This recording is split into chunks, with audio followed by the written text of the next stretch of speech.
Hey guys, Ron here, and ASUS recently invited me to check out their newest offering to the Indian market, which is you got it, the ROG phone.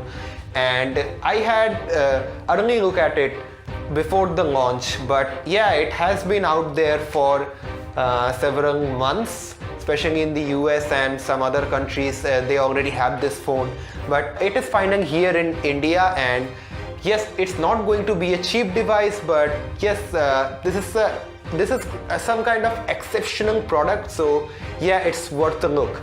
Now let's talk what's special in this device. So this is a gaming centric smartphone, and the display is a big part of it. So generally the concept of a gaming smartphone has that high refresh rate display in it. So this is no exception. The ROG phone has a 90Hz AMOLED panel, so not like the 120Hz IGZO panel on the Razer phone and Razer phone 2, but still we didn't had 90Hz AMOLED panels in the past for smartphones. We only had 60Hz, but yeah, this is a refinement, and I generally accept Samsung to do this, but yeah, I don't know from where they are getting the panels, but anyway, they did it first. So world's first 90Hz AMOLED panel, and it should be good for gaming. The display also supports HDR, and the peak brightness is 550 nits. So yeah, it's not like 1000 nits like the Note 8 or Note 9, but it's still good. And 550 nits is kinda low for HDR display, but it still does the job.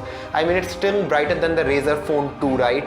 So basically that's the thing.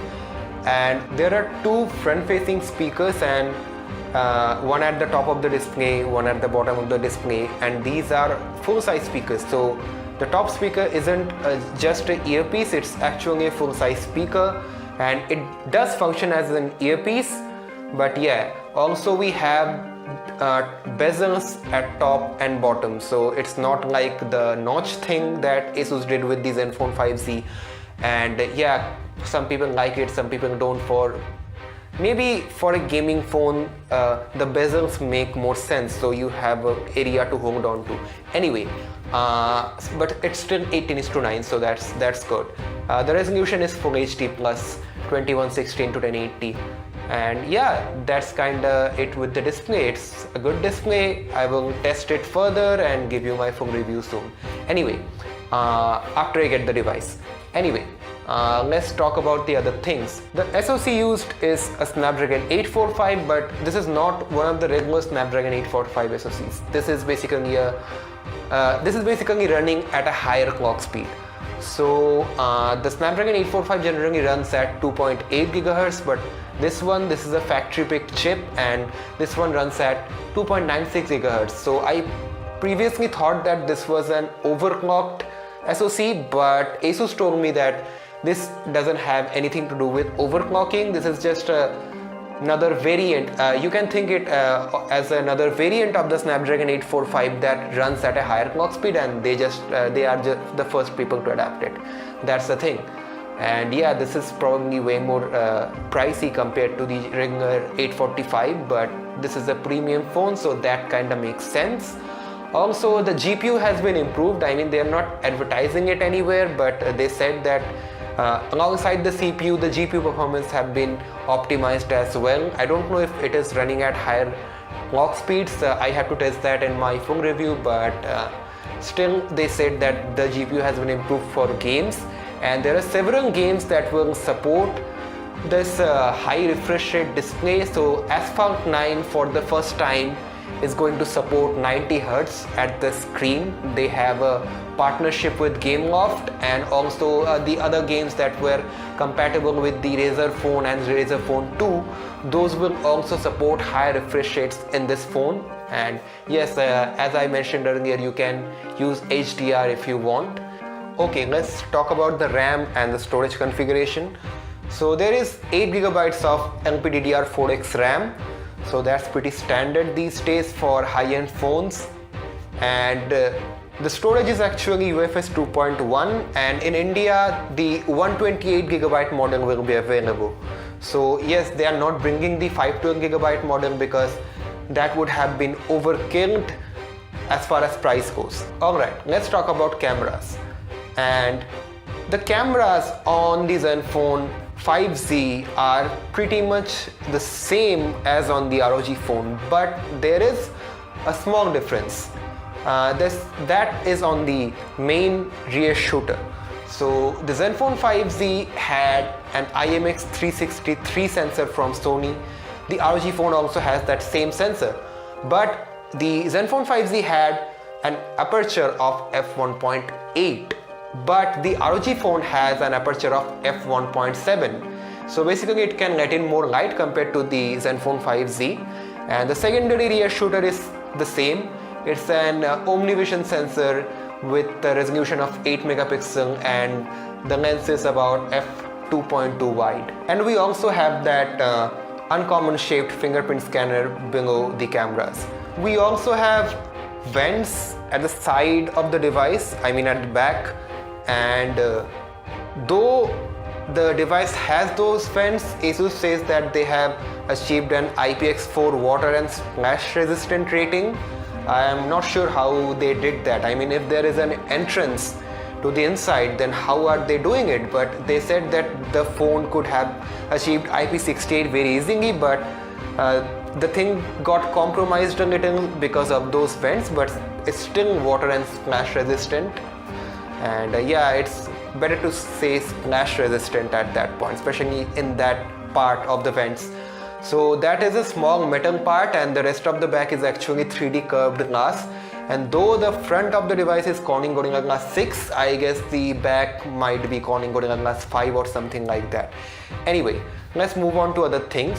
And we don't have much to talk about the aesthetics here because everyone knows what ROG phone is, and I mean it's all over the internet already. In India it's actually coming pretty late.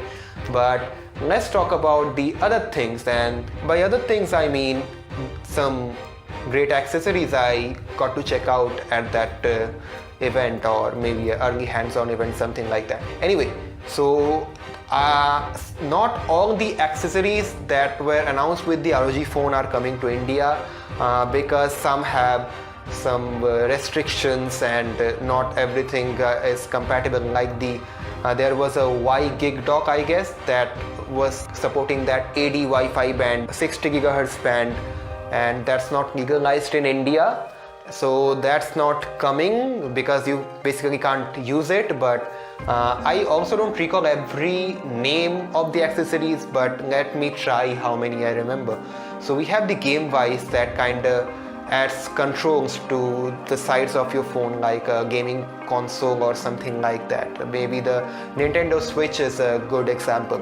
Anyway, also they are bringing the PC dock, so you plug in a bunch of cables, plug your phone in, and it you can control your phone with a controller and stuff, and you can just, without any casting, I mean Wi-Fi casting issues, you can just plug in your phone, and like how DisplayPort works with monitors, in the same way your phone will work with that monitor, and I will say transform your monitor and phone combination into a PC setup. So yeah, lag-free gaming on big screen, that's what it is about. The twin view dock is also coming to India. So that is a dock where you can plug your phone at the top portion, and at the bottom portion you have another display similar to the phones and 2 extra speakers, and also that has a 6000 mAh battery built in. So basically it can charge your phone and power itself at the same time. Now this thing is kind of impressive because if you are playing shooters, I mean first person shooters and stuff like that, you can actually have your map open at one screen and play the game from the other. So that is kind of convenient at this point, and many people will appreciate that. I don't have any idea what the price of these accessories will be. I mean there is probably 1 or 2 more accessories. I don't remember the names, but in the video you can actually see those. And let's see what price they keep for these accessories, because the phone itself will be expensive. I know this video is going live after the event, but when I am shooting this video I don't have the pricing, so I can't comment about that. But the phone will be expensive, that's what hint ASUS people gave me. So the phone is going to be a bit of an expensive one. This is probably their premium phone of the year, so yes, and the accessories are adding up to that. So I don't know if many people will appreciate the extra costing of the accessories, or they will go in box contents. So in the box they are bundling actually one accessory, that is a external fan mount. You can just plug it in and the fan starts spinning, and when gaming it will cool down your phone a bit, and also it has two ports, USB-C port and 3.5mm headphone jack, so you can charge your phone and listen to gaming audio or anything at the same time. So that's how they don't clash with your hands, because that's really irritating. And also it has its own RGB light, just like at the back of the device itself, and it's kind of a cool accessory, and they're bundling this in the box. So yeah, it's really an impressive step, I will say, but I don't know how much it will help, because the ROG phone already has some cooling tech built in, similar to what we find in the ROG laptops, gaming laptops. So basically they have a 3D vapor chamber, a carbon cooling pad, the copper heat spreader and stuff like that built into the device, which makes the device slightly more hefty compared to the Zenfone 5Z, which basically doesn't have any of this. So yeah, I don't know how much the fan is going to help, but if after so many components the phone still overheats, then this might be helpful. And also they will bundle high-res headphones, because the phone supports high-res audio. Oh, I haven't mentioned about the battery yet. So it's a 4000 mAh battery, and yes, that adds a little weight to the phone, and it already has a lot of hardware in there. So yeah, it's kind of heft to the hand, but it's not uncomfortable, and it actually feels premium in the hand. But remember, the back surface, especially the glass part, is a fingerprint magnet, and dust and fingerprint can get easily into that area. So if you want that, you can put on the supplied jelly case that you will find in the box, or you can buy a separate 3-piece cover that they will be selling separately, and that's it. Let me know in the comment section what do you guys think about this ROG phone, and I will drop the price in the description area of this video. So yeah, this video will go live after the launch, so I will get the price till then. And if you like this video, leave a like, share this video among your friends and family, and maybe to those who are willing to buy this phone. Maybe this can give them a better idea, and I'm coming with the full review after a month or so. I don't know, whenever ASUS sends the device. Also, don't forget to subscribe to this channel, follow me on social media. You will find the links on the description area as well. That's it, guys. So hang out of a ROG phone, and new videos coming soon. Goodbye now.